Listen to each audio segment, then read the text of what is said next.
हिंदू धर्म में वट सावित्री व्रत का खास महत्व बताया गया है। हर साल यह व्रत ज्येष्ठ माह की अमावस्या के दिन मनाया जाता है।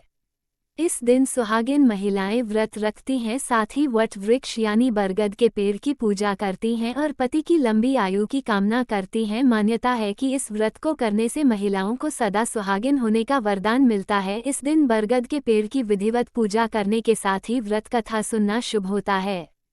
पौराणिक कथा के अनुसार भद्र देश के एक राजा थे जिनका नाम अश्वपति था। भद्र देश के राजा अश्वपति के कोई संतान न थी।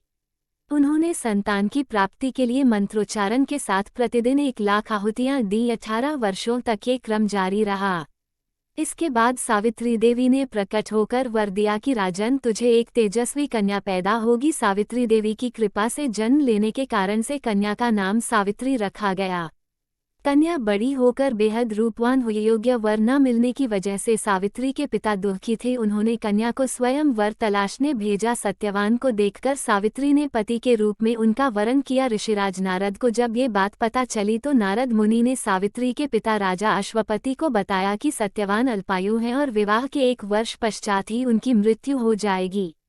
जिसके बाद सावित्री के पिता ने उन्हें समझाने के बहुत प्रयास किए, परंतु सावित्री यह सब जानने के बाद भी अपने निर्णय पर अडिग रही। अंततः सावित्री और सत्यवान का विवाह हो गया। इसके बाद सावित्री सास ससुर और पति की सेवा में लग गई। समय बीतता गया और वह दिन भी आ गया जो नारद मुनि ने सत्यवान की मृत्यु के लिए बताया था। उसी दिन सावित्री भी सत्यवान के साथ वन को गई। वन में सत्यवान लकड़ी काटने के लिए जैसे ही पेड़ पर चढ़ने लगा कि उसके सिर में असहनीय पीड़ा होने लगी। कुछ समय वह सावित्री की गोद में सिर रखकर लेट गया। कुछ ही समय में उनके समक्ष अनेक दूतों के साथ स्वयं यमराज खड़े हुए थे। यमराज सत्यवान की आत्मा को लेकर दक्षिण दिशा की ओर चलने लगे। पतिव्रता सावित्री भी उनके पीछे चलने लगी।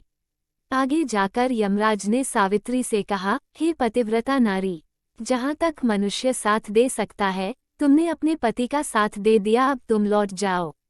इस पर सावित्री ने कहा, जहाँ तक मेरे पति जाएंगे वहाँ तक मुझे जाना चाहिए। यही सनातन सत्य है। यमराज सावित्री की वाणी सुनकर प्रसन्न हुए और उनसे 3 वर मांगने को कहा। सावित्री ने कहा, मेरे सास ससुर अंधे हैं, उन्हें नेत्र ज्योति दे। यमराज ने तथास्तु कहकर उसे लौट जाने को कहा और आगे बढ़ने लगे, किंतु सावित्री यम के पीछे ही चलती रही। यमराज ने प्रसन्न होकर पुनः वर मांगने को कहा। सावित्री ने वर मांगा, मेरे ससुर का खोया हुआ राज्य उन्हें वापस मिल जाए।